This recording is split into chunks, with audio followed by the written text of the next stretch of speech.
Hello and welcome back. I'm with three new Anxioneers who are here to talk about the connection between anxiety and depression, which would seem to be very opposite emotions. And you'd want to be sort of, which one's correct? They're both correct. We look at anxiety as the emotion that helps you gather what you need to get things done and arrive in the present on time and with all your skills and things intact. We look at depression as an emotion that comes forward to pull your energy away when you shouldn't be going forward doing the thing you're doing, or with that, whatever's going on in your life, something's wrong, and your depression will say, okay, stop. Right. So I'm talking about this today with three Anxioneers who are both licensed DEI trainers and licensed DEI consultants, and they teach on Empathy Academy. So I brought the big guns in to talk about these two emotions. So on my level, on my screen, I have Sarah Alexander, who is in Oregon. I have Sherry Olander, who is in Virginia, and I have Jennifer Nate, who is in Calgary, Alberta, Canada. So we've got an international group of Anxioneers to look at these two emotions. And something that I notice with these emotions is that um, because they seem opposite, people can get very confused when they're present because they don't understand what's going on. And I talk about them as a paradox. And if you've been through any kind of healing journey, you know that most of the healing doesn't come from the logical step-by-step stuff you do. It comes from the weird stuff that happens, that comes up from what? And that isn't in the everyday logical world. And so this paradox between an emotion with all the energy and an emotion with no energy, right? What do we do? And I know we wanted to make a difference here. We wanted to delineate between the situational depression we talk about in DEI and clinical forms of depression like major depression, bipolar depression, postpartum depression. Um, so situational depression is a depression that is related to a situation in your life that could change, possibly. Some of them not. Like, what about inequality and injustice, right? Those are depressing in and of themselves. So one thing that I wanted to talk about is when you have felt situational depression and anxiety at the same time. Now that you have some DEI skills, how have you responded to it? Anybody can raise their hand, um, or I can talk about it. Sarah? Um, so I have a son, 23 years old. When he was born, he was born with a cleft lip and palate. So my response at the time was my anxiety got on point. Like I was going to make sure he got to all his appointments, did all the things he needed to do. But my depression was already there in the background, and I was using my anxiety to run away from it. I was using tasks to distract from it. And in retrospect, I didn't come to your work until he was in his teens. But when he was 5 years old, I met with a group of women who I told the story about at the time I framed it as grief and shame. So I spoke in those terms, not in depression terms. But what they did was they gave me the reality check of depression at that time. And so they said, Sarah, you are trying to fix something that is not yours to fix. This is his life. You don't know what path he is on. And so that reality check of depression that I now see in retrospect was what changed my whole direction of my anxiety at that point. Like now my anxiety wasn't in service of fixing the situation. It was now in service of making room for the emergence of who he is going to be in the world, whatever that may be. And that's his job. No, I like that. I like that. Jen? Yeah, and I have had the same kind of experience with my depression and anxiety in that anxiety in a way can feel really good, because it's, especially compared to depression, because you can actually get things done and you're moving forward, and you're feeling very capable. I didn't feel very capable when I was dealing with situational depression, because I couldn't get out of bed, right? Like, it just, that to me doesn't feel like capable. So so once I understood that and realize that the problem isn't necessarily, like, depression is a problem, yes, but so is anxiety. Anxiety is trying to point me to this, and instead I'm using it to get away from my depression. And I really like that in the book, that Carla, you talked about how you don't work with the anxiety first, you work with the depression first, because you Right. have to figure out the right direction. Otherwise, the depression's not going anywhere. I think that's the hardest thing, because anxiety is just so energetic that you sort of can't slow down to stop and look at the depression. You're like, gotta go, gotta do more things. And depression's like, excuse me, there's something wrong here. Well, and I also learned to kind of love my depression a little bit more, because I was like, oh, you're giving me this wonderful break from anxiety, which is going way too high, way too fast.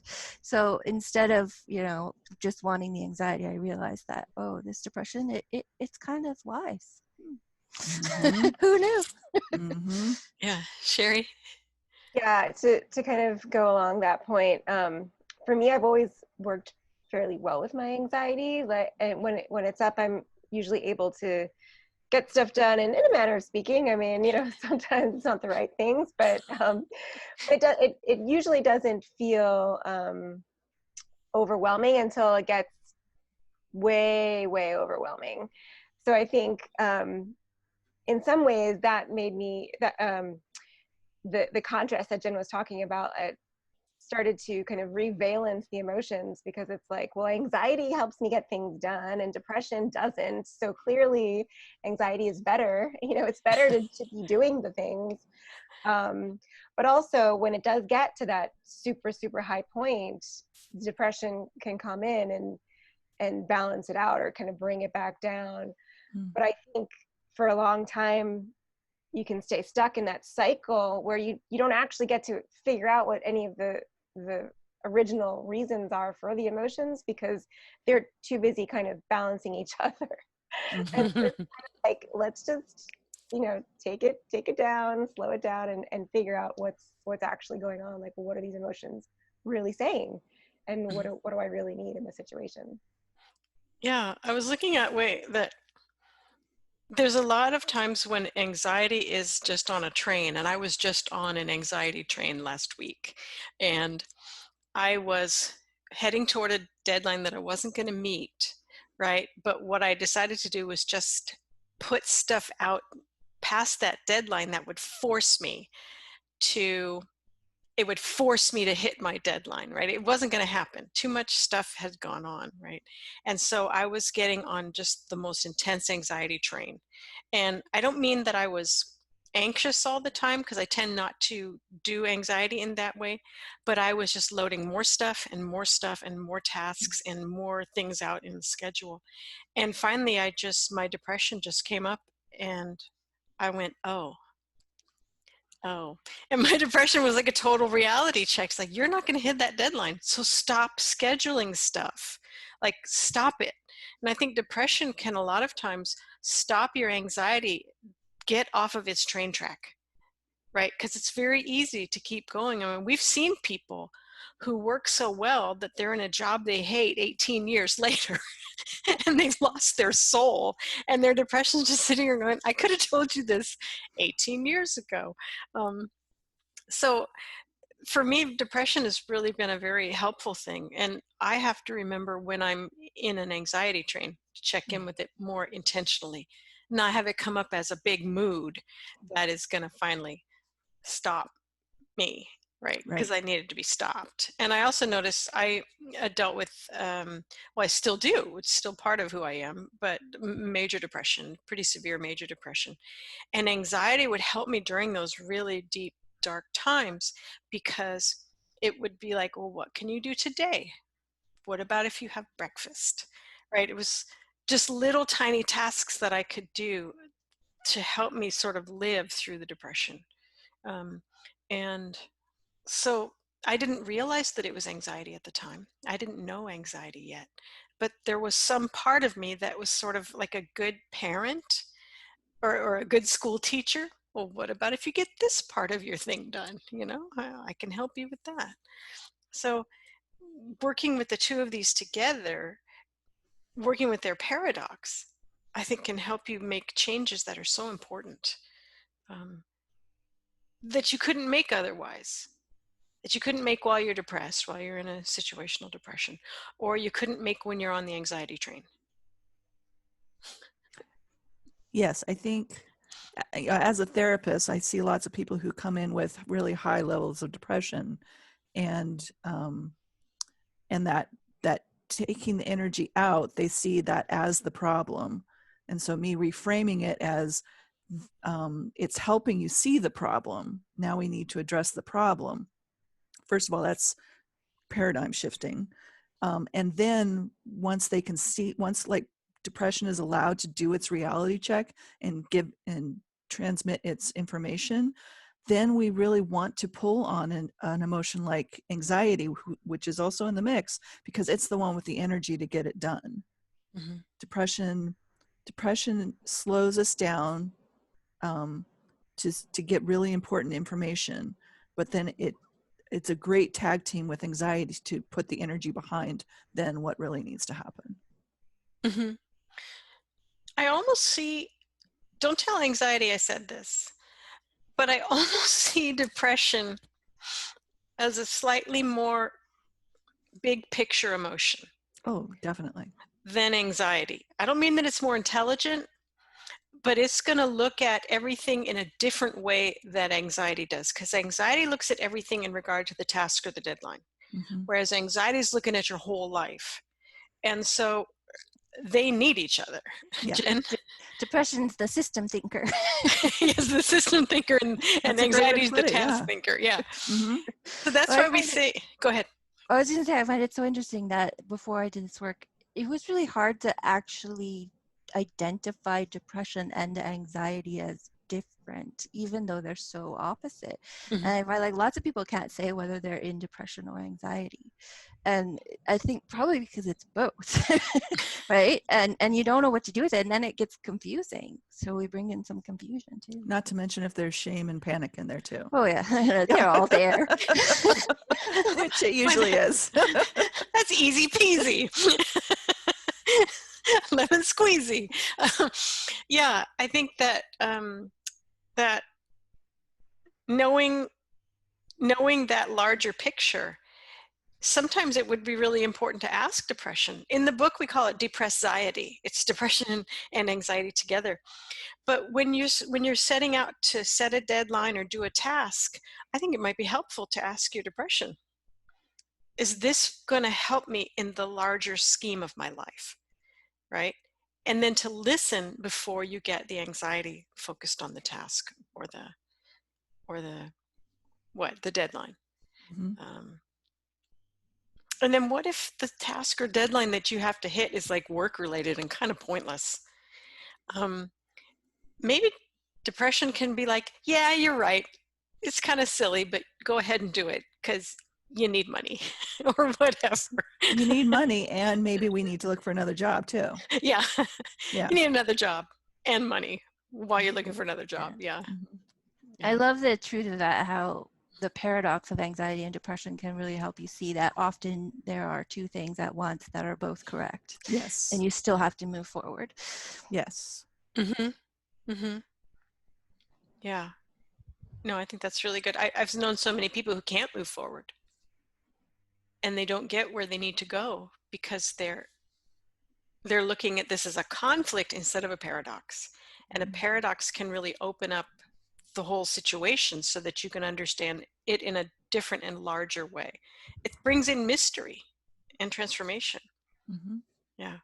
So what I'm hoping that we can do with this book is help you embrace anxiety, but also embrace all of anxiety's pals, like depression and confusion and panic. And live more peacefully and intentionally with your emotions, because they all contain a very specific form of genius that you cannot do without. We've all tried to. How'd that work? Yeah, that didn't work. So, now, am I forgetting anything? I don't think so. Is there anything else that wants to be said? Oh, the only thing I would say is, as a therapist, again, the situational versus biological based depressions, I would say that there's no amount of talking or understanding the emotion that's going to solve a biologically based depression. Yes. And the depression as an emotion that is in that mix is also trying to get you to do a reality check on what do you need to do to support that biology. Both can be there. Yes. Both situational and clinical. Right. Right. Can be there. Sherry? And I just wanted to see if Sarah would re-mention something she's brought up before about how a lot of times when we're depressed, there, we kind of are reaching, especially if we're not used to not balancing emotions, not making them good or bad. We want happiness, and we'll use anxiety as a way of doing that. Oh, yes. Yes, there's this really fascinating piece that, like, if you trace somebody's depressive history, you can see it goes back a long way, the depression. But initially, and I work with a lot of people who are perfectionists, and so they have, like, they're on point with their anxiety. They like getting tasks done. And so the depression starts in their life, and then they get something that they're good at. Like, they accomplish these tasks, and they have genuine happiness about that. Like, this gives them hope. Here is something that I am good at, and I don't feel bad, and I'm competent, and I like this a lot better than the depression. And so happiness, like, spikes there, but happiness and anxiety are both future focused, and so they have a very common feel in the body, I think.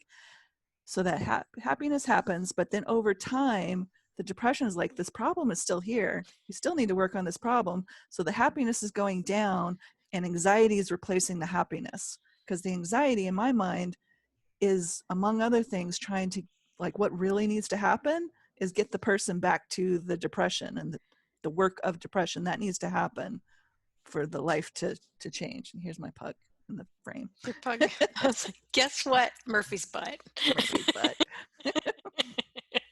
Yeah, so there's a really interesting spike of happiness, descent into more obvious anxiety, and the anxiety is pointing back to depression.